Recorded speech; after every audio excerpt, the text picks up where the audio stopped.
Merci Guylaine, merci Françoise, bonsoir à tous et bienvenue dans Complément d'enquête. On a appris hier que Volkswagen allait enregistrer son premier déficit depuis plus de 15 ans, 1,5 milliard de pertes au troisième trimestre, conséquence bien sûr du scandale. Retour ce soir sur ce séisme, la révélation de l'existence d'un petit logiciel truqueur installé sur plus de 11 millions de véhicules. Ce soir, on va donc parler de voitures, de nos voitures, indispensables au quotidien, de nos voitures de plus en plus bourrées d'électronique. Touche pas à ma bagnole, c'est le thème de ce 321e numéro de Complément d'enquête. Face aux porte-paroles, même les questions les plus simples deviennent compliquées. Comment allez-vous ? Bon, écoutez, on va dire que ça, c'était pour le test son. Mais par contre, je vous ai prévenu, nous ne répondrons pas aux questions du type « Comment allez-vous » ?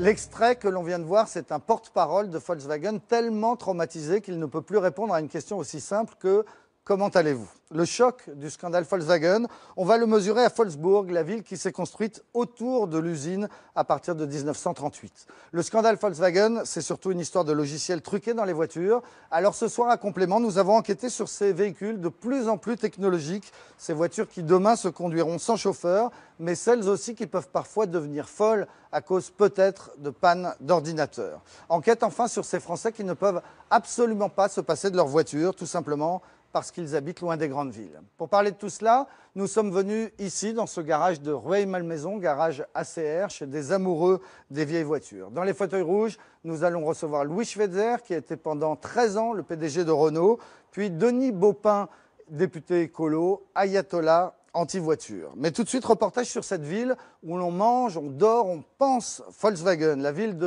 Wolfsburg en Allemagne, où la moitié des habitants sont des salariés directs du constructeur. Volkswagen City, c'est un reportage de Laure Paulet, Julien Ababsa, Céline Dupeux et Michael Bozo. Ça fait 30 ans qu'elle vit ici, en Allemagne. France, ouvrière chez Volkswagen, a pris les habitudes du coin. Un bretzel comme casse-croûte pour son service de nuit. Il est 21h, elle doit pointer dans 1h30. 2 mandarines et un yaourt. Et ça, c'est pour quoi faire ? C'est pour cette nuit, si j'ai un petit creux. Et avec ça, il va falloir tenir combien de temps ? Jusqu'à demain matin, 7 heures. Voilà 5 ans maintenant que France fait les 3-8 pour Volkswagen. Salut. Originaire de la Côte d'Azur, elle est arrivée en Allemagne à l'âge de 20 ans, comme jeune fille au pair. Jamais elle n'aurait imaginé y construire des voitures. Avant, France enchaînait les petits boulots dans la restauration. Et puis, elle a décroché la lune. Maintenant que je suis dedans, je le vois complètement différemment. Souvent, ils disent on est une grosse famille, mais ouais, bon, on peut le voir comme ça, quoi, aussi. J'en fais partie maintenant.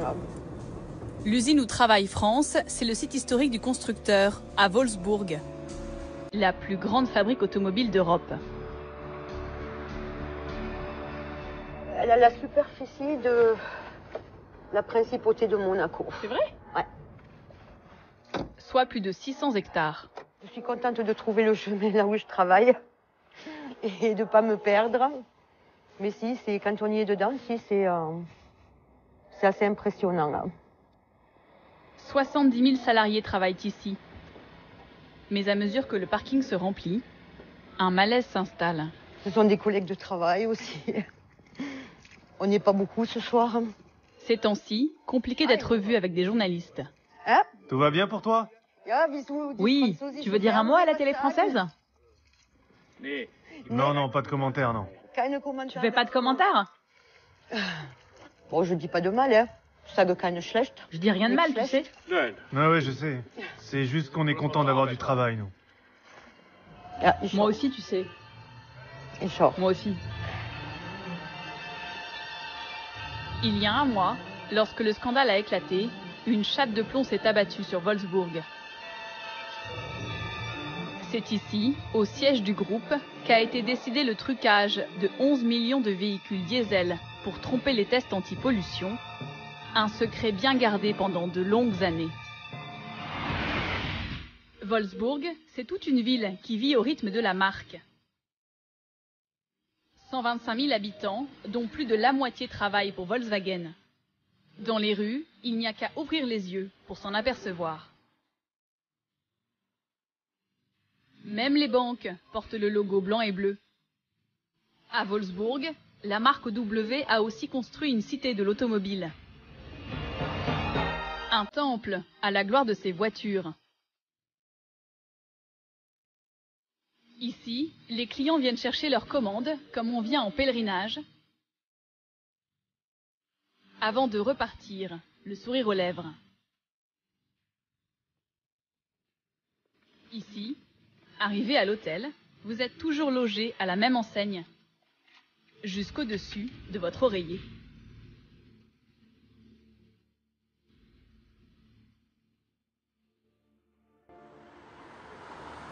Wolfsburg, c'est l'histoire d'une verte plaine sur laquelle la ville a été créée à partir de rien, juste avant la guerre.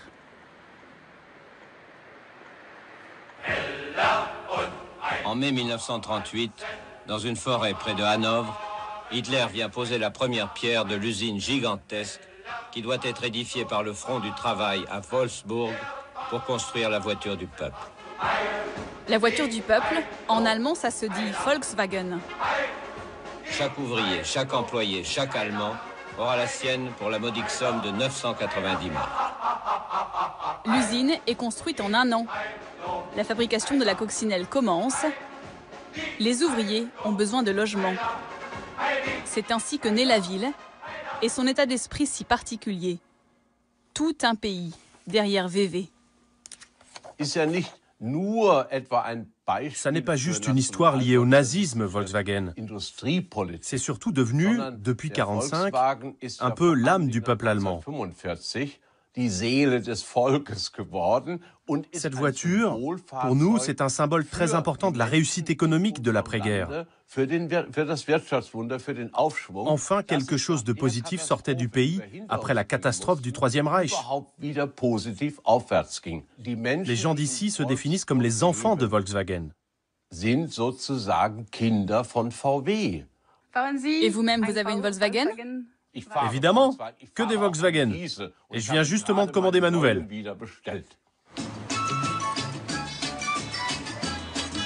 Cette douce folie, nul ne l'incarne mieux que Lessec, ancien ouvrier à l'usine de Wolfsburg. Amoureux comme au premier jour. Ici, vous avez toute l'histoire de Volkswagen. 76, 1 million de Golf fabriqués en 31 mois. Vous savez, moi, quand je viens ici, j'ai le cœur qui bat. Dans ce musée, Lessec vient souvent pour revoir ses vieilles copines. Il les connaît toutes, chaque modèle, chaque couleur, chaque détail. Ce ne sont peut-être que des voitures, mais moi je les aime. Je les aime, ces voitures. Vous voyez, devant, on dirait un visage. Et cette coccinelle là-bas, regardez la forme du capot, on dirait qu'elle sourit. Et là, c'est le moteur. Pas de manip à l'époque. Aucun logiciel à l'intérieur. Pas de triche avec les gaz d'échappement. Lessec en sourit, mais il a le cœur gros.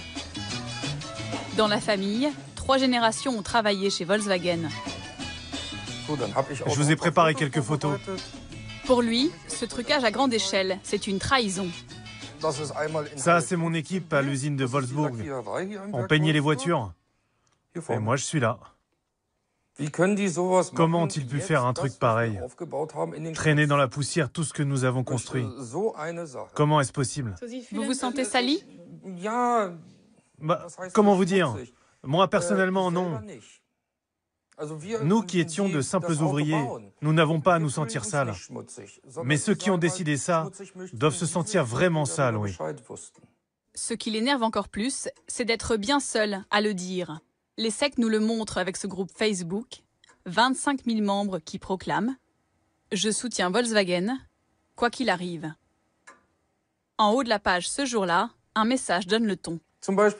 Vous voyez par exemple, là il dit « Je vous rappelle à tous que vous avez signé avec Volkswagen une clause de confidentialité. » C'est pour bien nous rappeler qu'il faut se taire. Beaucoup n'osent pas dire tout haut ce qu'ils pensent. Ils ont peur pour leur emploi. Ils ont peur de ne plus progresser dans la boîte s'ils disent des choses négatives. Et chez Volkswagen, ça a toujours été comme ça. Des salariés qui s'imposent le silence par loyauté. À Wolfsburg, c'est toute la ville qui est dans le déni. À l'image de son maire, Klaus Morse. Il n'a jamais travaillé pour la marque et pourtant il la défend comme si elle était un membre de sa propre famille. Ici, beaucoup pensent, et moi aussi, que sur cette crise, on en fait trop.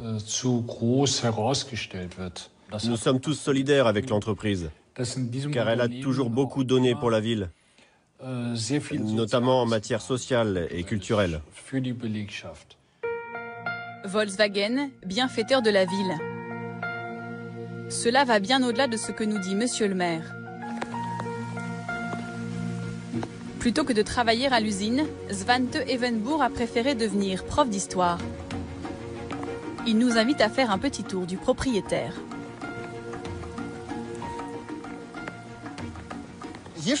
Là, c'est le planétarium de la ville de Wolfsburg. Je ne sais plus exactement de quand il date, mais c'est un cadeau de Volkswagen. Là, c'est le théâtre. Là aussi, il y a beaucoup d'argent de Volkswagen à l'intérieur.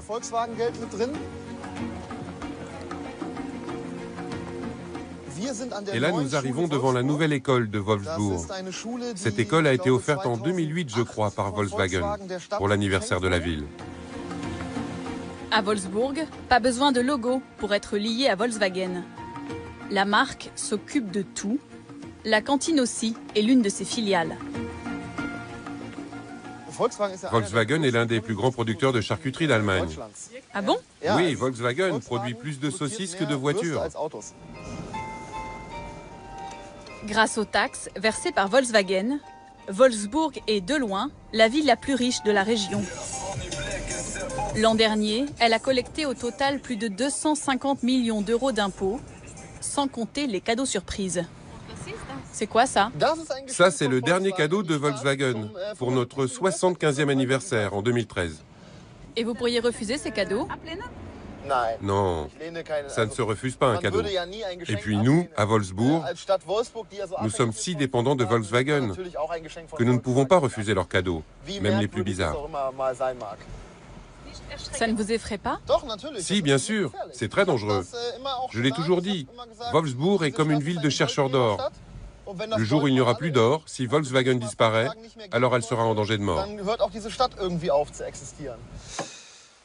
Pour changer les choses, Svante s'est engagé en politique. Il est devenu conseiller municipal d'opposition au sein du jeune parti allemand des Pirates. Aujourd'hui, le jeune homme assiste impuissant à ce qu'il a toujours redouté pour sa ville, la fin de la mine d'or. Avec la fraude, Volkswagen risque de perdre des milliards d'euros et Wolfsburg se retrouve obligé de sabrer son budget. 8 millions d'euros. Là, c'était 8 millions d'euros prévus pour construire des logements.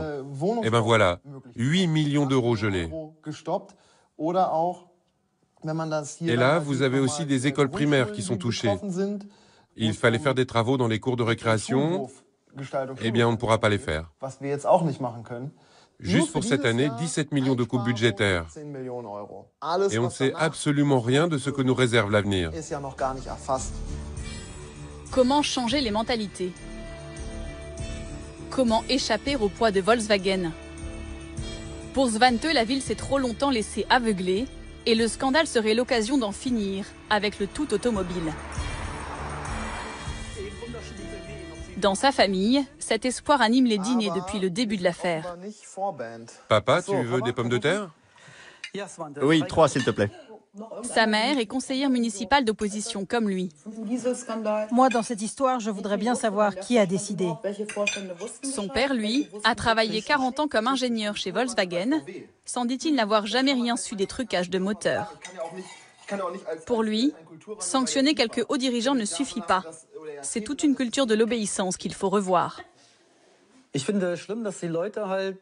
trouve extrêmement grave que les gens n'expriment pas leur avis.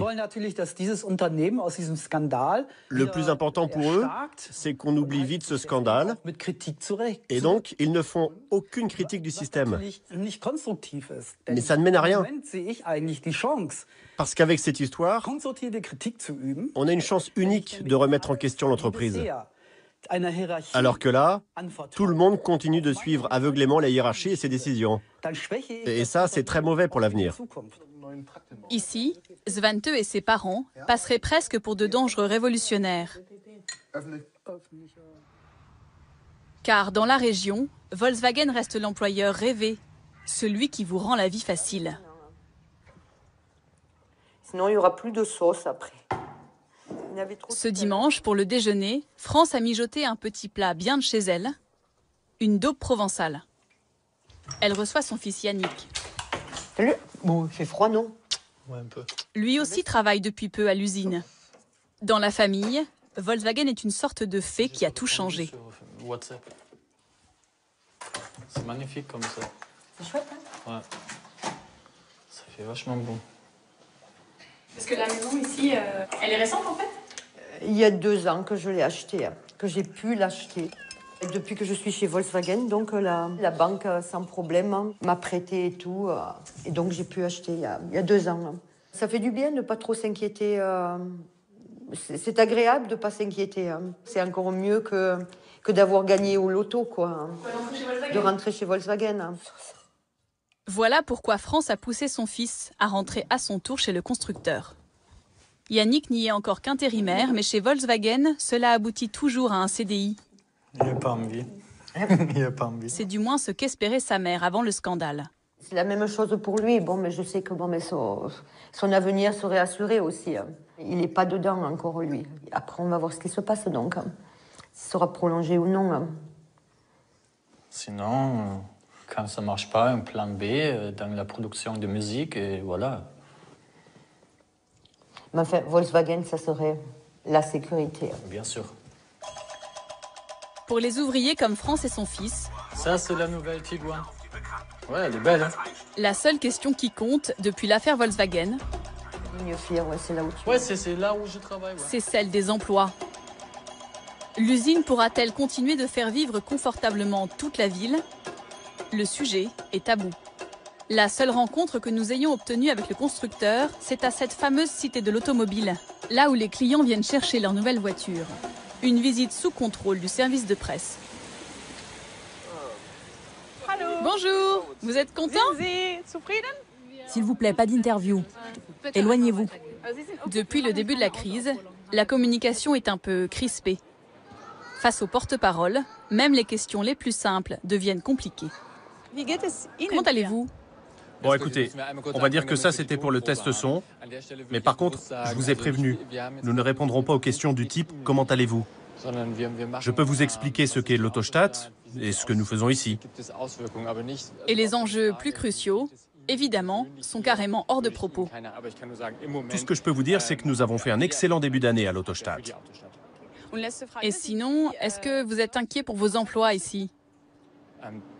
Là encore, je ne pourrais rien dire à ce sujet devant la caméra. Comme je vous l'ai déjà dit, c'est le genre de questions auxquelles on ne répond pas ici. D'ailleurs, je vous demande de retirer cette question du reportage, parce qu'elle n'était pas prévue. En attendant de vraies réponses, à Wolfsburg, c'est jour de match. Ici, la plupart des supporters travaillent à l'usine, et le club appartient lui aussi à la marque. À coups de millions, elle en a même fait l'une des meilleures équipes d'Allemagne. Avec cette histoire de fraude, ça va pas très fort. Alors ce serait vraiment bien qu'ils gagnent cet après-midi, pour nous tirer vers le haut. Oui, c'est sûr, une victoire, ce serait bon pour le moral à l'usine. Derrière les sourires, les lendemains s'annoncent difficiles. Volkswagen a déjà annoncé une révision de ses partenariats sportifs. Il est aussi question de réduire les bonus, les avancements. Autant de déconvenus que Yannick, le fils de France, et ses collègues encaissent jusqu'ici sans broncher. Mon avis, c'est que le football, c'est quand même moins important que les milliers d'emplois qui pourraient être supprimés. Donc, pour faire des économies, oui, moi je préfère encore qu'ils prennent sur le sport et qu'ils gardent l'argent pour l'usine et pour les salariés qui donnent tant pour la marque. Ce jour-là, l'équipe de Wolfsburg a gagné 4-2. Le lendemain, la presse locale annonçait pour la première fois de possibles suppressions d'emplois chez Volkswagen. Pour l'instant, elle ne concernerait que les intérimaires. Et voilà pour ce reportage signé Laure Polaise et Julien Ababsa. Et on se retrouve dans ce petit garage Midas dans le 4e arrondissement de Paris avec vous, Pascal Pennec, bonsoir. Bonsoir. Vous êtes rédacteur en chef au magazine Auto Plus. Vous suivez de près ce scandale Volkswagen. On va faire un peu le point sur l'enquête. Un mot d'abord sur ce qu'on vient de voir, cette ville Volkswagen. On n'a pas l'équivalent en France. Hein. On n'a pas l'équivalent en France, si ce n'est au niveau du symbole. À l'époque, Boulogne-Billancourt pour Renault était aussi fort. Mais évidemment, maintenant, Renault n'est plus une régie et donc tout a changé. Alors, on vient de voir le traumatisme causé par ce scandale là-bas. Est-ce qu'on peut croire que ce soit juste un petit groupe de cadres qui ait eu cette idée et qui ait pu, à ce point-là, disperser ce logiciel dans le monde entier sans l'accord du PDG, sans l'accord de toute l'entreprise? Vous savez, c'est déjà très difficile de comprendre ce qu'il y a exactement, parce qu'on parle de logiciel, mais en fait, la voiture est un énorme cerveau électronique et dans lequel, il y a des millions et des millions de codes informatiques. Là-dedans, qu'il y ait quelques lignes qui concernent uniquement ce qu'on appelle le logiciel tricheur, ça se limite à ça. C'est pas grand-chose, il ne faut pas croire. Donc c'est pas. Donc c'est possible que quelques personnes, un petit groupe d'une dizaine de personnes, aient pu le faire dans le plus grand secret. C'est plus de la programmation qu'autre chose. Hein. Donc ce qui a été décidé, c'est parce qu'aux États-Unis, les normes sont extrêmement sévères, notamment sur ce qui est mis en cause aujourd'hui, c'est les oxydes d'azote, les NOx, qui sont le poison du diesel. Là-bas, le moteur qui est mis en cause, il était beaucoup trop ancien pour arriver à passer ces normes qui sont drastiques aux États-Unis. Hein. On parle de 31 mg de NOx, alors qu'en Europe, l'année dernière, on en était encore à 180. Hein, pour montrer à quel point le delta est considérable. Ça allait très bien pour l'Europe, pour les États-Unis, ça n'allait pas. Donc il a fallu tricher. C'est ça. Il y avait une énorme pression du siège pour arriver à vendre des voitures aux États-Unis. C'était hors de question de se dire, tant pis, on ne met pas de diesel aux États-Unis, parce qu'on aurait pu. Ils auraient pu, et en fait, ça a été une décision stratégique de Volkswagen, mais également de tous les constructeurs allemands, pour essayer de s'imposer aux États-Unis, parce qu'ils n'y arrivent pas. Hein. Les Japonais ont très bien réussi, mais pas les Allemands. Et ils se sont dit, qu'est-ce qu'on pourrait faire pour y arriver? Et tout d'un coup, ils ont eu cette idée de dire, on va vendre du diesel, on va le vendre comme un produit écologique. Hein, le Clean Power, c'était ça aux États-Unis. Ils sont arrivés avec ces voitures soi-disant propres. Et ça marche quand on met des dispositifs très coûteux. Ces voitures, effectivement, diesel, consomment moins, elles polluent moins parce qu'elles ont des tas de gadgets qui permettent de tout filtrer. Mais le problème, c'est que sur une voiture relativement bas de gamme, qui est l'équivalent d'une Golf aux États-Unis, là, ça n'était économiquement pas viable. Donc, ils ont triché. Ça va rester comme la plus grande bourde de l'histoire de l'automobile? On ne peut pas parler de bourde, hein. C'est vraiment beaucoup plus fort que ça, puisque le séisme est mondial, dans le sens où ce qui est en cause aujourd'hui, il y a cette triche, en soi, elle est plus ou moins grave. Ce qui sont les dommages collatéraux qui sont en train de naître autour de cette affaire, qui concerne toute l'industrie automobile, qui concerne toutes les voitures diesel, parce qu'il n'y a pas que Volkswagen qui est en train de trinquer, c'est tout le monde. Donc la première victime, ce sera Volkswagen, les employés de Volkswagen, voilà. Les actionnaires de Volkswagen. Et au-delà, vous êtes en train de nous dire le diesel va souffrir. Le diesel va souffrir, et toute l'automobile de toute façon en général.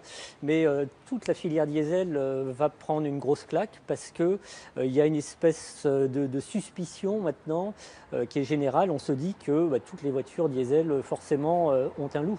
Et ça, c'est pas bon pour les constructeurs français qui sont des gros producteurs de diesel. Hein. Donc les constructeurs français seront les premiers impactés parce que eux, ce sont sur des niveaux de gamme inférieurs par rapport aux Allemands. Tout ce qui est Mercedes, BMW, Audi, c'est des voitures tellement chères qu'ils peuvent mettre des dispositifs extrêmement coûteux sur les voitures. C'est pas très grave, ils arrivent à amortir ça. Sur des voitures bas de gamme ou de moyenne gamme comme ce qui est le cœur de créneau des marques françaises, c'est évidemment beaucoup plus compliqué. Alors, PSA a déjà fait le saut, à savoir qu'il dote ses voitures de ce qu'on appelle l'AdBlue, hein, c'est-à-dire c'est l'urée qui arrive à corriger les NOx. C'est un dispositif qui coûte cher, mais ils ont fait ce pari. Renault n'en est pas là. Et avec les nouvelles normes qui vont arriver, ça va être très compliqué pour eux. Alors ça pose effectivement le problème des tests et de la fiabilité des tests, à la fois sur la pollution et la consommation. Alors justement, dans le numéro d'AutoPlus qui sort demain, vous avez fait un test sur les consommations réelles par rapport à celles qui sont annoncées par les constructeurs, et c'est terrible. Il y a un décalage énorme. Le décalage est énorme, mais de toute façon, tout le monde le constate. À chaque fois qu'on voit une publicité où il y a écrit « cette voiture consomme 5 litres », tout le monde sait très bien qu'en fait, en réalité, ça va être plutôt 7 litres. Ça consomme plus, ouais. Voilà. Vous avez des modèles qui consomment 2 fois plus selon vos tests que ce qui est annoncé. Voilà. Et le pire, en fait, c'est ce qu'on appelle les hybrides, et les hybrides rechargeables, c'est encore pire, parce que le cycle d'homologation actuel est tellement décalé par rapport à la réalité qu'on a plus de 200% de décalage sur certaines voitures. C'est complètement fou. Merci beaucoup Pascal Pennec, rédacteur en chef adjoint à AutoPlus. Alors, cette affaire Volkswagen, on l'a vu, c'est l'histoire d'un petit logiciel que des ingénieurs ont caché dans le moteur. Et des logiciels, nos voitures à l'avenir en auront de plus en plus. Et notamment demain, lorsqu'on aura ces fameuses voitures sans chauffeur qu'on nous annonce pour dans 10, 15 ans, eh bien, elles seront devenues de véritables ordinateurs roulants. Sauf que comme tous les ordinateurs, eh bien, parfois, ça bug et les voitures peuvent alors devenir folles. Enquête donc sur ces futures voitures sans chauffeur et sur des accidents très troublants. Y a-t-il un pilote dans l'auto? C'est un reportage d'Olivier Sibyl, Yann Moine et Vincent Gobert. Eric Saner a longtemps hésité avant de prendre le volant. Car la dernière fois qu'il a conduit un 4x4 comme celui-ci, sa vie a tourné au cauchemar. C'était le 14 juillet 2006. Ce consultant de la région toulousaine venait de s'acheter une nouvelle voiture, une Toyota, équipée d'un régulateur de vitesse. Une fonction qui permet de rouler à vitesse constante, sans toucher aux pédales. Il y a un levier ici, avec un bouton on-off. Quand on tire le levier vers soi, ben ça désactive le régulateur. Voilà, c'est très simple.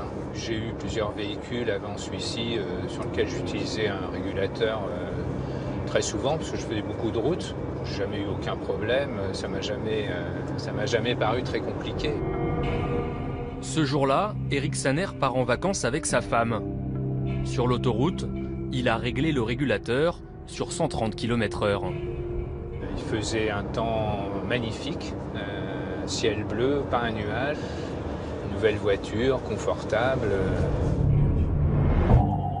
À l'approche du péage, au sud de Nantes, il tente de désactiver le régulateur de vitesse. En vain. La voiture ne ralentit pas, les freins ne répondent plus, la pédale est dure comme du bois. En 30 à 40 secondes, vous avez juste le temps de réaliser que vous allez vous arriver à toute vitesse sur un péage, que votre voiture est emballée, qu'il n'y a pas moyen de l'arrêter. J'ai pensé à un moment faire demi-tour, et puis je me suis dit que ça allait être... c'est complètement suicidaire. Vous êtes sous stress, donc j'ai pas pensé à autre chose qu'essayer de sauver ma peau. Eric Saner repère une file de libre. Il s'y engouffre. Il percute la barrière de péage et une employée qui était en train de traverser. Elle meurt quelques minutes plus tard. 40 mètres plus loin, il réussit enfin à s'arrêter. Moi, de toute façon, j'étais extrêmement choqué. Donc on m'a emmené au poste de gendarmerie ou de police, je ne sais plus très bien. On vous interroge pendant des heures en vous demandant sur quelle pédale vous avez appuyé, qu'est-ce que vous avez fait exactement. Je ne m'attendais pas à ce qu'on ne me croie pas, je ne m'attendais pas à ce qu'on considère que par définition j'étais coupable. Voilà. Et moi je savais bien qu'il s'était passé quelque chose d'anormal. Les expertises ne révèlent pourtant aucun défaut sur la voiture, aucune trace d'un problème technique. Eric Saner se retrouve donc au tribunal pour homicide involontaire. Mais après 3 ans et 2 procès, il est finalement innocenté par la justice. J'ai eu beaucoup de mal à m'en remettre, j'étais dans une sorte de dépression. J'avais pas de voiture, pas de permis, j'ai pas pu pratiquement travailler pendant 2 ans, ou difficilement. Ce que j'ai vécu, je souhaite à personne de le vivre. Pour la justice, c'est un accident sans coupable. Ni le conducteur, ni le constructeur ne sont responsables. Alors, que s'est-il passé? Vous avez eu des contacts avec Toyota? Aucun contact. Comme dans la quasi-totalité des accidents similaires, le constructeur estime qu'il n'est pas responsable. Des voitures inarrêtables, il y en a eu des dizaines ces dernières années. Cette nouvelle affaire de régulateur de vitesse resté coincé dans une voiture. Les policiers ont dû ouvrir la route à la voiture devenue incontrôlable pendant 40 minutes. À chaque fois le même scénario, et à l'arrivée, aucun défaut constaté, ni aucun constructeur condamné. Voiture devenue folle, conducteur maladroit ou constructeur cachotier, que se passe-t-il sous le capot? Le scandale Volkswagen l'a montré. Avec l'électronique embarquée, tout est possible, le pire comme le meilleur. Alors qu'on nous promet des autos capables de se conduire toutes seules, ces véhicules bourrés de capteurs et de logiciels informatiques sont-ils parfaitement sûrs? Qui contrôle vraiment le cœur de nos voitures? Nous sommes allés voir des garagistes, des experts, des ingénieurs. Complément d'enquête vous offre la révision complète.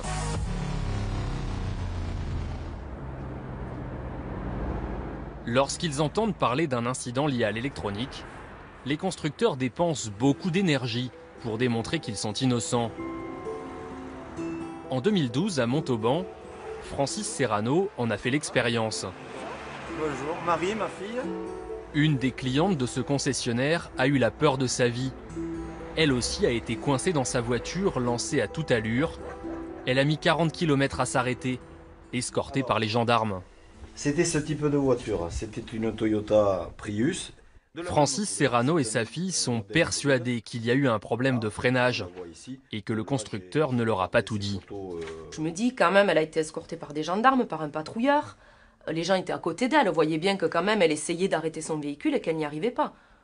C'était pas une jeune conductrice qui, pour la première fois, on lui mettait une voiture dans les mains. Je me dis, bon, il s'est bien passé quelque chose.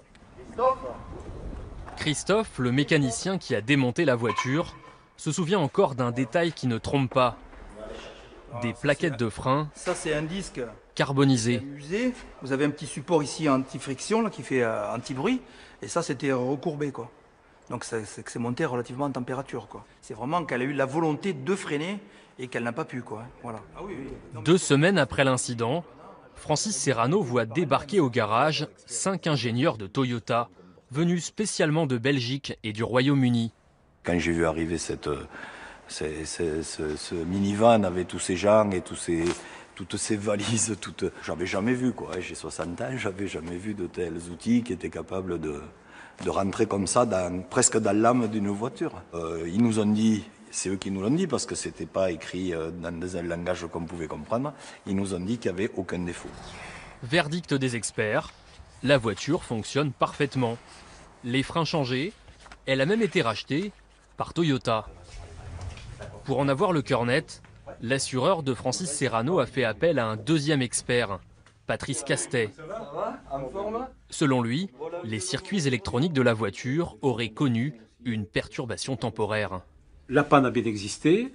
Par contre, derrière, on n'a rien trouvé. Alors l'homme est fragile aussi, c'est-à-dire qu'on n'a rien trouvé. Cela ne veut pas dire qu'il n'y ait pas eu un petit bug informatique à un moment donné qui a pu provoquer ça.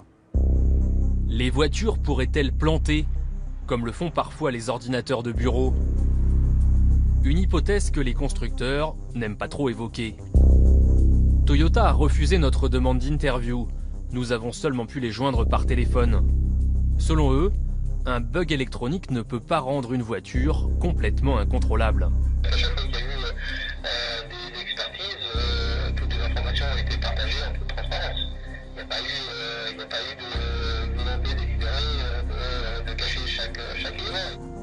Mais pour Pierre-Olivier Savreux, il y a bel et bien un problème de transparence dans l'automobile. Ancien journaliste chez AutoPlus, il a recueilli une 60aine de témoignages d'automobilistes au régulateur de vitesse bloqué. L'an dernier, pour la première fois, il a même réussi à monter à bord d'une de ces voitures folles, la Renault Clio d'une conductrice près de Blois. Je ne peux pas couper le régulateur. La voiture, elle est lancée. Je donne des ordres. Il a fait constater le problème de freinage par un huissier. Elle ne descend pas. Là, d'un seul coup, on a la preuve physique que ce dont se sont plaints de nombreux conducteurs était bien réalisable. Renault, à son tour, a fait expertiser la voiture. Dans le rapport, le constructeur français reconnaît le problème de freinage. Le véhicule ne doit pas être utilisé en l'état. Danger immédiat. Mais Renault se garde bien d'évoquer toute cause liée à l'électronique. Pour Pierre-Olivier Savreux, impossible d'en savoir plus. Et voici pourquoi.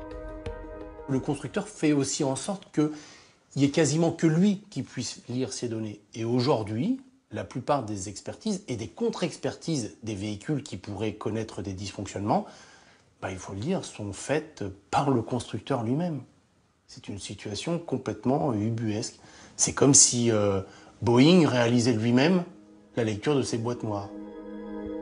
Pourquoi est-ce devenu si compliqué, voire impossible de comprendre ce qui se passe dans nos propres voitures? Petit test, dans un des plus grands centres techniques de la région parisienne. Nous arrivons au volant d'une voiture récente, une Renault Mégane, qui appartient à France 2. Nous la confions à Pascal Sigrist, un spécialiste des entrailles de nos voitures. Donc voilà dans le compartiment moteur.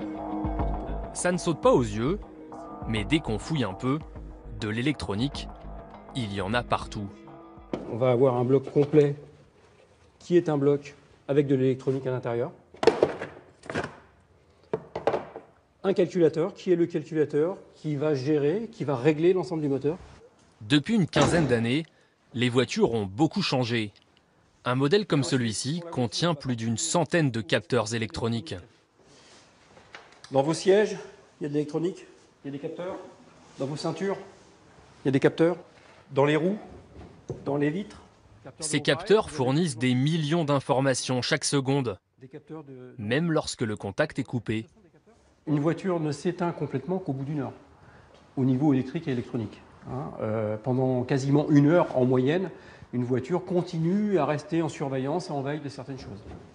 Et pour ausculter notre voiture, Pascal Sigrist ne sort pas sa caisse à outils, mais un terminal informatique qu'il branche sous le tableau de bord. Sur son écran, le bulletin de santé de notre Mégane s'affiche instantanément. Donc un système moteur avec 3 défauts, un système d'ABS avec un défaut. Cette liste, ce sont des petites pannes, sans gravité. Mais le garagiste a-t-il accès à toutes les informations contenues dans notre voiture? On n'est pas compétent pour avoir les détails de la cartographie du moteur et de l'ensemble des réglages qui ont été programmés dans l'ensemble des calculateurs. Ça, on ne sait pas le faire. Et ça, qui peut y avoir accès? Les ingénieurs qui font les développements. Il y aurait donc une partie cachée, des programmes informatiques inaccessibles. Les meilleurs experts savent vous dépasser, alors nous sommes allés voir des ingénieurs. Pas ceux des constructeurs automobiles qui ont refusé nos demandes, mais ceux de l'école des mines à Paris. François Goulette est spécialiste d'électronique embarquée. Il a accepté de nous dévoiler comment sont conçus les programmes informatiques des voitures et de nous montrer ce qu'on appelle des lignes de code. Accrochez-vous. Il y a plusieurs types de langages. Donc ça, c'est proche du langage C, qui est un langage assez répandu dans l'industrie. Il y a des lettres, il y a une syntaxe, il y a des mots. C'est comme un texte qui est suivi, ou une série d'instructions qui va être suivie par ensuite l'ordinateur. Ces programmes commandent la puissance du moteur, l'assistance au freinage, mais aussi, pourquoi pas, les rejets de gaz du pot d'échappement lors d'un contrôle anti-pollution. Pour les installer dans la voiture, il faut les coder une seconde fois et les stocker dans ces cartes électroniques. Le problème, c'est qu'une fois réencodés, ces programmes deviennent indéchiffrables. Est-ce que vous ou moi, on peut avoir accès à toutes les lignes de code qui sont sur cette carte, si c'est un constructeur automobile qui les a mises? A priori, non, c'est pas possible, c'est trop complexe. C'est déjà du concentré d'intelligence, Difficile à comprendre sous cette forme-là, si on n'a pas de la documentation. Et une fois qu'il est transféré là, il est devenu incompréhensible par un humain. Si l'électronique embarquée est un sujet ultra sensible pour les constructeurs, c'est peut-être aussi parce que les enjeux industriels sont aujourd'hui colossaux. L'électronique dans la voiture, ce n'est que le début. À Bordeaux cet automne, se tient même le salon mondial de la voiture intelligente. Tous les constructeurs sont venus y présenter leurs dernières nouveautés. J'appuie sur le bouton. Sur le parking, on croise des voitures qui se garent toutes seules. On croise aussi des Français, bien placés dans la course à l'innovation. Vous allez voir, la voiture va s'arrêter. Les fameux capteurs laser vont détecter qu'il y a un obstacle. Enfin, quand ça marche. Ah. Au salon, l'électronique n'a que des qualités. Confort, simplicité et surtout sécurité. L'une des vedettes cette année, c'est le dernier prototype de Peugeot Citroën. Et on est en train de filmer là. Voilà, merci. En apparence, une voiture de série comme les autres. Très sollicité, elle fait le buzz de voiture. Ah oui, il y a pas mal de gens qui sont intéressés pour voir ce qu'il y a dedans, effectivement. Car ce Citroën C4 a une particularité. Il est capable de rouler sans conducteur. Comme vous pouvez le voir ici, il y a des radars, hein, donc on en voit ici sur le côté. On peut voir aussi un autre radar central ici. Et dans le coffre, des ordinateurs. Beaucoup d'ordinateurs. Donc vous avez ici toute l'électronique de commande. Il y a aussi plusieurs ordinateurs qui contrôlent le système de freinage, le contrôle moteur et le système de direction. On pense que à horizon 2020, ça tiendra dans un calculateur de cette taille-là. Cette voiture, Peugeot Citroën a même commencé à la tester sur nos autoroutes, en toute discrétion. À bord, il suffit d'appuyer sur un petit bouton magique. Donc là, la fonction est disponible. Donc je l'active, j'appuie sur le bouton qui est sur le volant. Ouais, je lâche tout. Voilà. Donc là, la fonction est active. Plus besoin de tenir le volant, même dans les virages. Et le volant qui bouge pas mal. Et là, on a quand même le volant qui tourne assez bien là. On voit le virage est assez serré. Donc on va provoquer un dépassement. À 110 km/h, au milieu du trafic, la voiture peut aussi doubler et se rabattre toute seule. L'idée, c'est lorsqu'on va commercialiser ces véhicules, c'est que en mode autonome, le client puisse faire d'autres activités que celle de conduire. Hein. Typiquement, regarder un journal, ses SMS. Tout cela grâce à l'électronique et selon PSA, en toute sécurité. Si quelqu'un freine brutalement, le véhicule va freiner très fort et on va être capable de s'arrêter sans problème. Bien plus rapidement d'ailleurs que l'aurait fait un conducteur normal.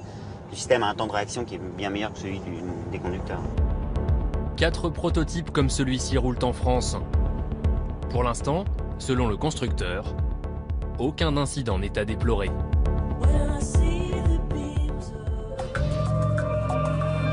Et voilà pour ce reportage signé Olivier Sibyl et Yann Moine. On se retrouve donc dans ce garage de Rueil-Malmaison, chez des amoureux des vieilles voitures, avec Louis Schweitzer. Bonsoir. Bonsoir. Vous avez été le président de Renault de 92 à 2005. On vous a installé là devant une Dauphine Gordini, vieille voiture, dans laquelle il n'y avait pas d'électronique. C'était le bon temps ?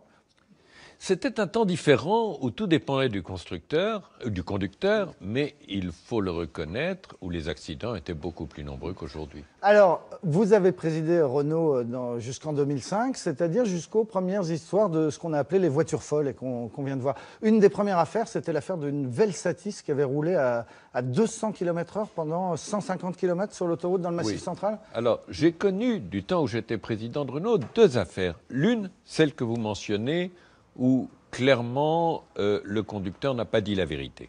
C'est-à-dire qu'il a justifié un excès de vitesse par l'électronique alors que l'excès de vitesse était le sien. L'autre est un incident qui a eu vraiment lieu et qui s'est reproduit plusieurs fois à des péages justement. Et nous avons mis très longtemps à le comprendre. Et nous avons compris que des gens, pensant appuyer sur la pédale de frein, avaient appuyé sur la pédale de débrayage. Et autant le frein est censé débrayer, supprimer le système de vitesse obligatoire, autant bien sûr le débrayage ne le supprime pas. Et ça, c'était le cas à l'époque. Depuis, bien sûr, les choses ont évolué. Mais vous êtes en train de nous dire que toutes les affaires de voitures folles, et il y en a quand même quelques dizaines, c'est toujours soit des affabulateurs, soit des gens qui se trompent de pédale? C'est jamais l'électronique qui ne marche pas? L'électronique peut aussi être en défaut, et dans le reportage, il y a un cas où il paraît bien que l'électronique est en défaut. Il faut savoir que l'électronique, il y a des bugs. Ces bugs sont rarissimes, ils sont beaucoup moins fréquents que les erreurs humaines. Autrement dit, quand on regarde par exemple les avions, tout le pilotage est fait par de l'électronique. Et ça a beaucoup réduit le nombre d'accidents. Dans l'automobile, l'électronique a beaucoup réduit le nombre d'accidents. On pense à l'ABS, on pense à l'ESR, tous les systèmes qui évitent des erreurs de conduite et qui font qu'on est plus efficace. Mais de temps en temps, il y a un bug. C'est vrai que ce sont des accidents qui sont un peu rares, mais on en reparle avec intérêt aujourd'hui parce qu'on nous annonce d'un seul coup que les voitures sans chauffeur, c'est pour bientôt, que ça progresse. On vient de voir une voiture PSA qui roule entre Paris et Bordeaux. Et du coup, on se dit, mais lorsqu'il n'y aura plus de chauffeurs dans les voitures, ça va devenir dangereux, ces problèmes de bugs.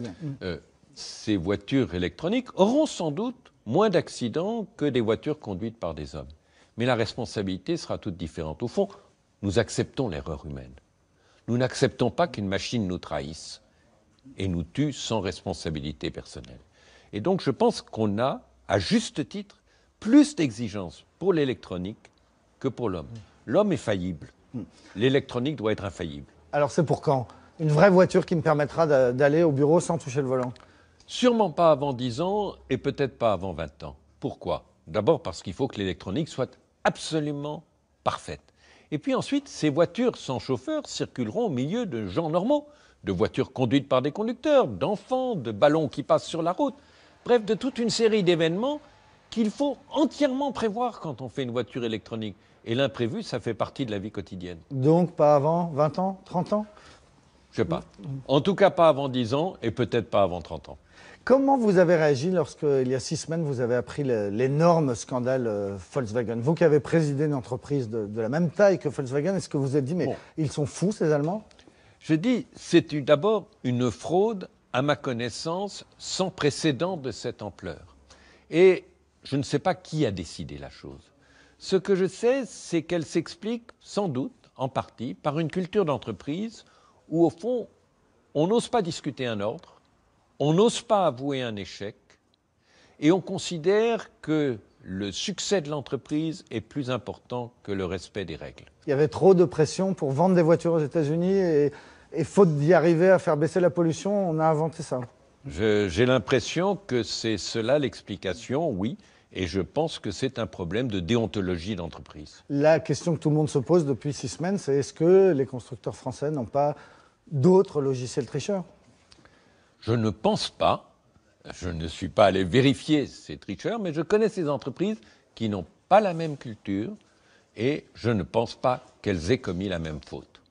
Merci beaucoup Louis Schweitzer, ancien PDG de Renault, d'être venu nous voir ce soir. On va poursuivre ensemble notre réflexion sur la voiture de demain, mais aussi la place des voitures dans notre vie. On va voir à quel point, pour beaucoup d'entre nous, la voiture reste absolument indispensable au quotidien. Et on en reparle juste après avec Denis Baupin qui, lui, rêve d'un monde sans voiture. Jamais sans ma bagnole, c'est un reportage signé Roland Tarcissi, Mathieu Drejoux et Olivier Broutin.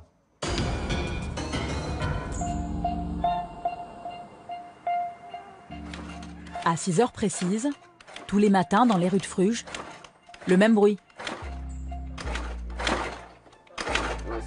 Et pour Frédéric, toujours la même angoisse. Il prie pour que son scooter démarre. Il fait froid, c'est l'hiver. Cette fois-ci, c'est bon. Frédéric est soulagé.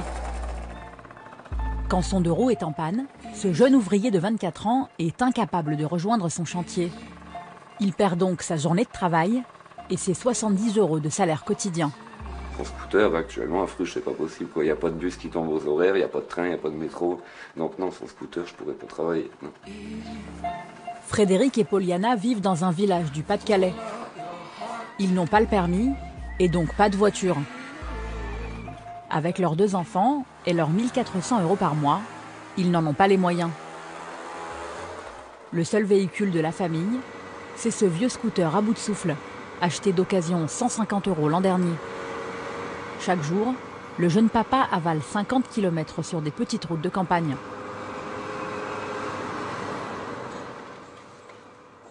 À 26 ans, Poliana est coincée chez elle, avec ses 2 jeunes enfants. Toute la journée, elle rêve de ce que serait sa vie, avec une voiture. On serait sorti de Fruges, enfin, on serait sorti de la ville, on aurait été faire un McDo, on aurait été dans des grands parcs. Il y a des grands zoos gratuits dans des grandes villes pas loin, on aurait sorti pour changer les idées. Après, parce qu'à Fruges, j'ai rien. Est-ce que vous vous sentez un peu enfermé sans voiture? Pas un peu, beaucoup quand même. Parce que c'est vrai que ça pèse sur le quotidien et il y a des moments, même moralement, on n'est pas bien parce qu'on dépend toujours des gens. Si on veut faire quelque chose en famille, c'est impossible. Si elle reste bloquée dans son appartement, c'est que ses recherches d'emploi aussi sont dans l'impasse. Les seules offres disponibles autour de chez elle exigent qu'elle soit motorisée. Vendeur en bricolage et enfin, dans des magasins de bricolage, ouais, moi ça me dirait bien, mais c'est à Edna. Il y a une vingtaine de kilomètres. Il n'y a pas de bus pour y aller au matin et au soir. Donc je peux pas. Malgré que c'est pas loin, il y a 20 minutes. Pas de boulot, pas de loisirs. Poliana s'enfonce dans la précarité. Sans permis, sans voiture, sa vie n'avance pas. Loin des grandes villes, de leurs trams et de leurs trains, il y a ces millions de gens oubliés des transports en commun. En France, près de 40 millions de véhicules circulent.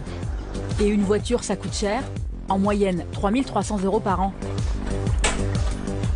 Système D, récup, entraide. Pour continuer à rouler, ils sont de plus en plus nombreux à faire du hors-piste. Voici l'histoire de ces Français sur le fil qui ne peuvent pas vivre sans leur voiture et qui se saignent pour la garder. Moi, pendant 2 mois, j'étais sans ma voiture. En toute sincérité, je pleurais tous les jours, quoi. Parce que, je passe la plupart de mon temps en voiture. C'est comme ma deuxième maison. Il y a quelques semaines, Virginie a eu un accident. Aucune blessure, mais sa petite voiture, elle, a été très abîmée. Au volant d'un véhicule de près, elle file la chercher au garage. Et là, vous êtes impatiente de la récupérer? Vous êtes dans quel état d'esprit? Je suis plus qu'impatiente de la récupérer. Alors pour le coup, moi je vous dis, c'est comme si on enlevait mon enfant, quoi. Je suis très heureuse de retrouver ma voiture. J'espère qu'elle sera en pleine forme. Ce matin, la jeune Basque de 26 ans a le sourire, comme si elle retrouvait un être cher.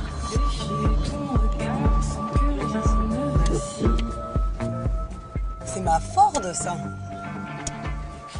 Ah, je suis trop contente, quoi. Génial. Ça fait bien plaisir de la voir comme ça parce qu'elle est plus du tout cabossée. J'avais le capot qui était complètement soulevé, l'intérieur aussi, pareil, tout avait reculé un petit peu. Et là, quand je vois le capot, ça fait plaisir, quoi. Il est comme neuf, presque. Voilà, je vais juste aller voir Tony. Tony, c'est la Providence. C'est lui qui a remis à neuf sa petite Ford. Radiateur remplacé, capot et phare changés. Chez un mécanicien classique, le tout aurait coûté plus de 2 000 €. Tony, lui, a promis d'être 2 fois moins cher.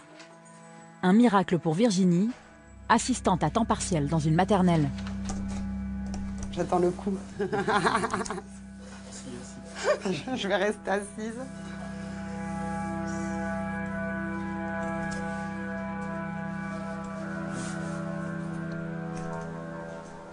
Donc le montant de la réparation s'élève à 1 119,20 €. D'accord. Voilà. C'est possible de payer en plusieurs fois ou de donc on peut faire un paiement en 4 fois, voilà, au maximum. Ça aurait été jouable de payer d'un coup? Impossible. Ah non, impossible pour moi de payer d'un coup. Je suis en situation, j'ai pas forcément les moyens déjà pour subvenir à mes besoins chaque fin de mois, c'est compliqué. Du coup, non, j'aurais jamais pu. Même en 4 fois, c'est limite pour moi. Vous allez rogner sur quoi? Écoutez, je sais même pas sur quoi rogner parce que là, ma situation aujourd'hui est compliquée, quoi. Donc je sais pas, je vais devoir faire des efforts, même sur la nourriture, même presque. Quitte à la limite à parfois être un petit peu à moins sur son compte ou n'importe, je suis obligée. Moi, la voiture me sert vraiment tous les jours, quoi. Des travailleurs pauvres comme Virginie, Tony en voit de plus en plus. C'est d'ailleurs pour ça qu'il y a 5 ans, ce patron de casse s'est lancé dans la réparation de véhicules. Son secret, pour être moins cher, il utilise des pièces d'occasion piochées dans son propre stock. Les gens venaient chercher des pièces et souvent ils demandaient est-ce qu'on ne pouvait pas faire la réparation, on ne pouvait pas monter la pièce, je vous ai acheté une aile, c'est pas la bonne couleur, elle est bonne mais c'est pas la bonne couleur, est-ce que vous pouvez me la peindre? Donc voilà. C'est pour des raisons financières avant tout que les personnes... Ah, c'est évident, quoi, parce qu'on va être du simple au double sur un prix d'une aile d'occasion. Toute la journée, pendant que son fils Maxime a la tête dans les moteurs, Tony est pendu à son téléphone. Oui, bonjour, c'est la Cassis Toto, venez d'essayer de me joindre.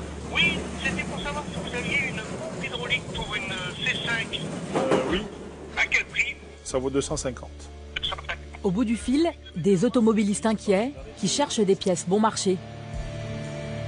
Tony le sait, au moindre pépin, leur vie peut basculer. Les gens qui font la démarche de venir dans des casses, c'est des gens qui ont a priori déjà des difficultés. Donc le moindre incident, un pneu crevé, un phare qui ne marche pas, c'est une catastrophe.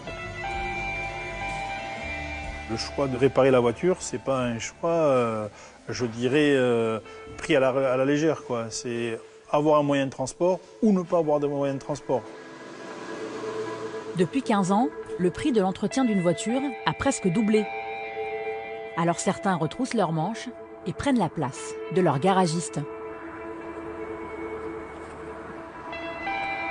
Loin du Pays Basque, une autre casse, près de Saint-Étienne. Un cimetière de voitures où pas un cadavre ne repose en paix. Ici, 2 fois par semaine, des clients débrouillards viennent les désosser pour récupérer eux-mêmes les pièces dont ils ont besoin.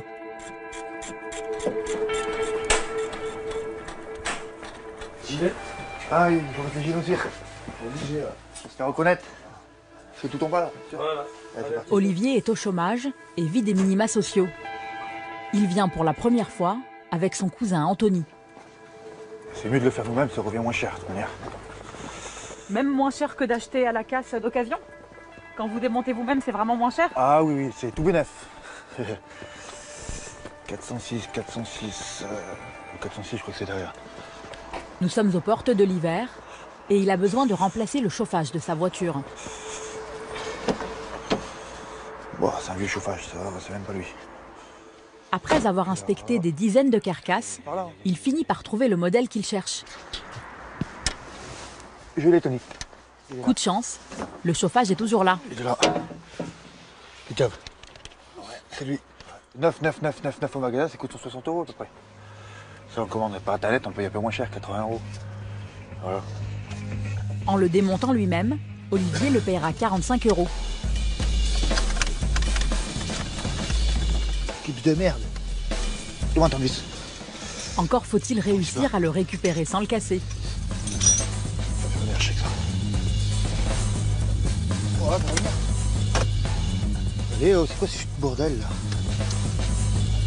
Hop.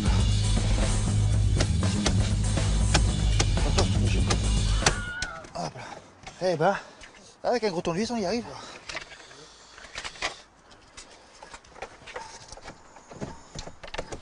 On a récupéré le chauffage. Et voilà, le boîtier de commande. Avec ça, on va pouvoir se chauffer, peut avoir de buée dans le pare-brise. On pourra y voir clair. Entrée dans la peau d'un mécano, Nathalie n'aurait jamais imaginé le faire. À 45 ans, cette habitante de Pau est propriétaire d'une petite Toyota achetée neuve il y a 6 ans. Pour accompagner ses enfants à l'école, pour travailler, pour aller faire ses courses, elle utilise sa voiture plusieurs fois par jour. Et depuis le temps qu'elle la conduit, elle s'est presque mise à l'aimer. En tout cas, elle la connaît par cœur. Ça, il faut que je change les plaquettes de frein et les disques qui sont usés en fait. Donc là, elle est à 56 000 km à peu près et là, il est temps quoi. Attends-moi, attends-moi, attends-moi, d'accord? Avec 3 enfants à charge et un petit CDD d'animatrice dans une école primaire, cette jeune veuve ne peut pas s'offrir les services d'un garagiste pour faire les travaux d'entretien. Nathalie a donc décidé de se débrouiller toute seule. Ces plaquettes de frein, elle les a commandées elle-même sur Internet. C'est un peu lourd. Oui, c'est des pièces de voiture alors. C'est la première fois qu'elle fait ça, alors pas question d'attendre d'être rentrée à la maison pour ouvrir son colis.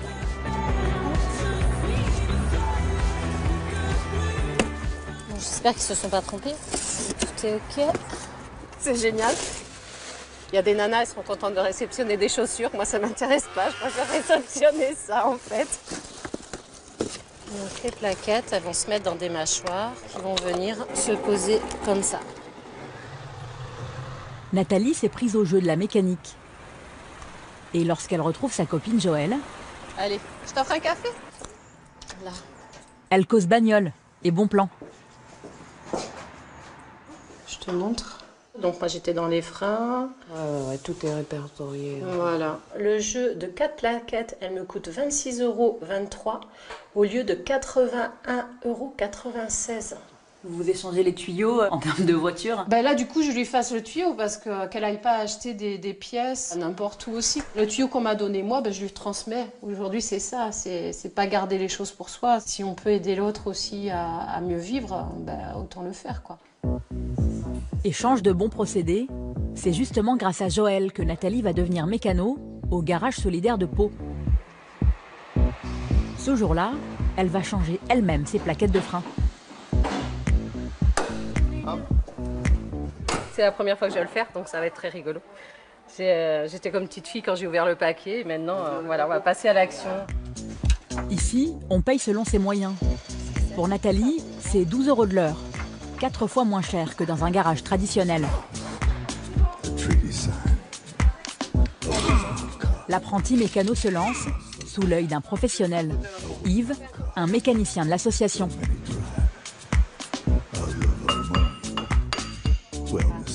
Alors là, la petite astuce, en fait, il faut la présenter de travers pour passer derrière cette partie-là. Et voilà. Je sais ce qu'on est en train de faire à ma voiture. Je sais exactement voilà, l'état de mes pièces. Ça m'est déjà arrivé d'aller dans d'autres garages et puis de ne pas savoir en fait ce qu'on avait fait à ma voiture et de faire confiance et d'avoir des surprises. Ce garage, en libre service, est ouvert depuis 10 ans. Il ne désemplit pas. La moitié des clients sont des femmes. Et donc il y a tout. Là, on a il y a de plus en plus d'adhésions qui se font sur la dernière année.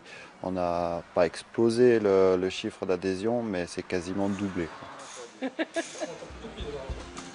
2 heures plus tard, Nathalie ne cache pas sa fierté d'avoir les mains toutes noires. Elle vient de changer ses plaquettes de frein, toute seule.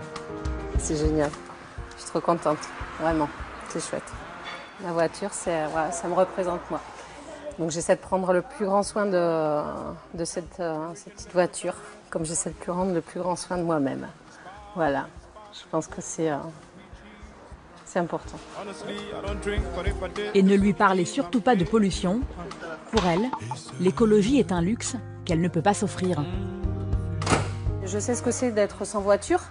Et moi, personnellement, je suis toute seule avec mes 3 enfants. Ça voudrait dire ne pas pouvoir travailler. Donc, pas pouvoir travailler, c'est pas pouvoir leur donner à manger, pas pouvoir les mettre à l'école.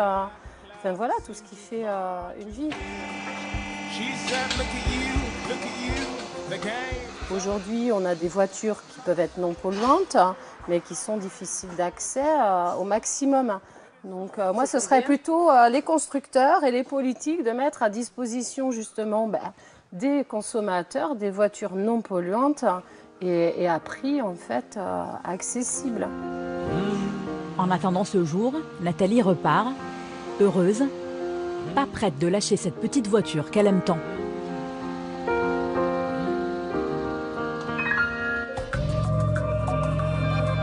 Et voilà pour ce reportage signé Rola Tarsissi et Mathieu Drejouet. Bonsoir Denis Baupin. Bonsoir. Vous êtes député Europe Écologie Les Verts de Paris, vous êtes vice-président de l'Assemblée nationale. On vous connaît aussi parce que vous avez été le maire adjoint de Paris chargé de la circulation avec Bertrand Delanoë et une politique assez hostile à l'automobile à l'époque. On en reparlera. On est venu s'installer ici au restaurant Les Nôtres sur les quais de Paris qui vont bientôt être fermés. On en reparlera aussi. Mais d'abord, une réaction à ce qu'on vient de voir. On vient de voir des Françaises très attachés à leur voiture et qui dit pour nous l'écologie c'est un luxe. Non mais c'est normal, enfin je veux dire tous ces gens ont en effet besoin de voitures. Le problème aujourd'hui, c'est que quelque part, ils sont victimes des constructeurs automobiles. C'est-à-dire qu'ils disent tous qu'ils ont du mal à finir leur fin de mois. Pourquoi? Parce qu'on construit des véhicules aujourd'hui qui sont bien trop chers à l'achat et bien trop chers à la consommation. Pourquoi est-ce que toutes les voitures qu'on achète aujourd'hui dans le commerce, elles doivent rouler à 180 ou 190 km/h? Tout le monde sait que la limitation, c'est à 130. Pourquoi? Parce qu'il faut avoir de la puissance sous la pédale pour pouvoir avoir de la reprise une fois, 2 fois par an quand on double sur l'autoroute.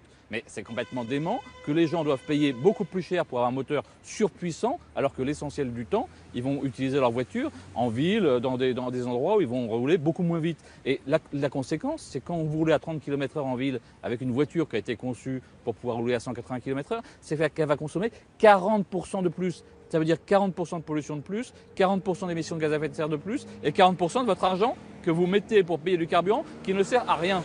Donc il est temps que les constructeurs automobiles changent de modèle. Aujourd'hui, on est un peu comme avant l'arrivée de l'iPhone et de tous ces smartphones. C'est-à-dire qu'on est encore au téléphone avec fil pour les voitures. Le numérique va tout changer et la contrainte écologique va tout changer. Il est temps que les constructeurs automobiles s'adaptent parce que de toute façon, il y a des pays dans lesquels aujourd'hui, il y a des projets de petites voitures, des voitures à 1 place, des voitures à 2 places, des voitures avec des carburants alternatifs, etc., qui vont émerger, qui coûteront beaucoup moins cher pour le consommateur. Et comme ça, le consommateur, il ne sera plus dans cette espèce de schizophrénie où il devra choisir entre être citoyen non polluant et consommateur qui se préoccupe de sa fin de mois.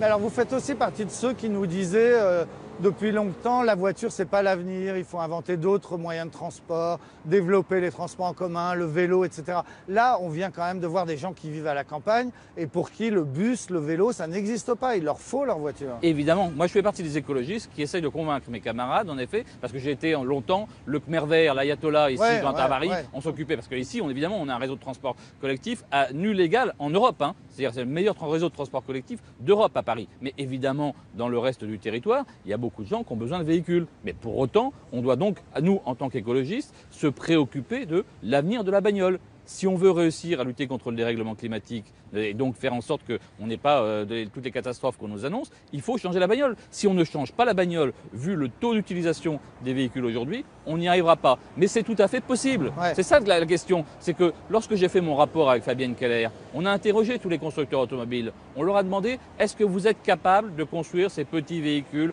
peu consommateurs, sobres, etc. Ils ont tous dit oui. On a les concept cars qui permettent de le faire. Et quand on leur pose la question, pourquoi vous ne le faites pas? Ils disent parce qu'on n'est pas sûr qu'il y a une clientèle pour ces véhicules. Et donc, il faut que les consommateurs disent oui, nous voulons des petits véhicules qui vont être des véhicules moins polluants. Mais il faut que ça vienne des consommateurs ou est-ce qu'il faut que ça vienne de l'autorité publique? Est-ce qu'il faut contraindre? Il faut aussi... Non, il faut donner des avantages surtout. Parce que moi, la troisième question que je posais aux constructeurs, c'était de dire si nous, les politiques, nous mettons en place des incitations pour ces véhicules, par exemple des tarifs de stationnement moins payants, des péages moins payants sur les autoroutes, des voies qui soient réservées sur les autoroutes pour les véhicules avec au moins 3 personnes à l'intérieur ou pour les petits véhicules ou pour les véhicules les moins polluants. Est-ce que ça change le business model? Les constructeurs disaient tous oui, ça change le business model. Donc ça veut dire qu'on doit changer la façon dont on conçoit tout ça. On peut trouver d'autres systèmes. On voit dans le reportage des gens qui aiment leur voiture. Ouais, ils l'aiment. Mais il y en a aussi beaucoup, de plus en plus aujourd'hui, qui considèrent que la voiture, c'est juste un outil. C'est-à-dire qu'ils ne sont pas des fans de la voiture. Moi, je respecte les gens qui sont fans de quelque chose parce qu'ils y adhèrent. Mais il y a beaucoup de gens qui aujourd'hui sont prêts à être juste partageurs de voitures parce que ce dont ils ont besoin surtout, c'est de mobilité. Alors, ce qu'on vient de découvrir en cette rentrée de Denis Baupin, c'est aussi que les constructeurs trichent. C'est l'affaire Volkswagen dont on a beaucoup parlé ce soir. On apprend aujourd'hui même que la Commission européenne a décidé de relever les seuils de pollution autorisés pour les moteurs diesel. C'est la réponse au scandale Volkswagen? Alors, ce qui s'est décidé, c'est le Conseil européen, c'est le Conseil des ministres qui propose qu'on puisse permettre aux constructeurs de dépasser dans le fonctionnement normal ce qu'on mesure sur les tests d'homologation. Qu'est-ce qui se passe aujourd'hui? Vous avez des tests pour valider les véhicules. Tout le monde sait que pas un véhicule sur la route ne respecte ce que fait le test. Parce que le test est complètement truqué. Et donc, aujourd'hui, on est en train de discuter de nouveaux tests, plus représentatifs. Mais d'ores et déjà, on nous explique que finalement, quand la voiture roulera sur route, elle aura le droit de consommer plus de 2 fois plus que ce que le test aura mesuré. Ça veut dire que le test, il n'est pas représentatif non plus. on accepte à l'avance de dire au consommateur, on va avoir une belle étiquette sur la voiture qu'on va vous vendre, en disant elle pollue assez peu, elle consomme assez peu, mais en fait quand le consommateur va l'utiliser, la voiture polluera 2 fois plus et elle consommera 2 fois plus. Ouais. Ça n'est pas normal. Il faut que le consommateur puisse avoir confiance. Le Dieselgate qu'on vient d'avoir avec Volkswagen, c'est un problème de confiance. Et donc il faut, si on veut restaurer la confiance, il faut que le consommateur, quand il va acheter un véhicule, il sache réellement ce qu'il achète. Enfin, Denis Baupin, on va parler de ça, cette voie Georges Pompidou. Là, pour ceux qui ne connaissent pas bien Paris, c'est vraiment un des axes principaux de traversée de Paris le long de la Seine. On vient d'apprendre que c'est bientôt terminé. Après l'été prochain, après Paris-Plage, ce ne sera plus rouvert. Il n'y aura plus jamais de voitures ici. Ça va mettre un bordel là-haut et tout autour, non? Non, mais on avait dit la même chose quand il y a eu la fermeture des voies sur berge de l'autre côté. Ouais. Et finalement, à l'arrivée, ça s'est très vite régulé. On m'avait dit la même chose lorsqu'on a mis des couloirs de bus, etc. Les villes changent. Partout dans le monde, les villes changent. À l'intérieur des villes, il faut qu'on ait moins de circulation automobile parce qu'on a un problème de santé publique à cause de la pollution de l'air. Et aujourd'hui, les problèmes de santé publique, ils touchent tout le monde, et particulièrement... Ouais, mais vous êtes sûr que ce sera moins polluant quand toutes ces voitures seront là-haut sur les quais? Elles pollueront autant, sauf qu'il y aura des bouchons, elles pollueront plus. Si toutes les voitures se déplacent d'un quai à l'autre, en effet, on n'aura pas gagné. Mais ce qu'on constate depuis des années, c'est qu'au fur et à mesure qu'on désengorge les villes, on a de plus en plus de gens qui prennent les transports collectifs, donc de moins en moins de pollution. On a baissé de 25% la circulation automobile à Paris entre 2001 et aujourd'hui. Donc ça prouve que des politiques incitatives pour réduire la circulation automobile, ça fonctionne. Et pas qu'à Paris, hein, ouais. Ça fonctionne dans toutes les villes à travers le monde parce que les villes ont donné trop de place pendant des décennies à la voiture. Georges Pompidou disait, d'ailleurs on est sur la voie Georges Pompidou, Georges Pompidou disait il faut adapter la ville à la voiture. Bah non, il faut adapter la ville à ses habitants. C'est quand même un peu plus sain. Bon, ça va faire encore un gros débat, on n'a pas fini d'en parler. Merci beaucoup, Denis Baupin, député de Paris Europe Écologie Les Verts. Voilà quelques-unes des questions qu'on souhaitait poser ce soir sur l'univers de la voiture, en espérant avoir aussi apporté quelques réponses. Merci à ceux qui m'ont aidé à préparer cette émission. Thomas Auro, Joël Bruandé et Clément Castex à la rédaction en chef, Caroline Durand à la préparation des plateaux, Philippe Lallemand à leur réalisation. La semaine prochaine, un nouveau numéro de complément d'enquête consacré à la justice. Tout de suite, musique sur France 2, c'est Alcaline.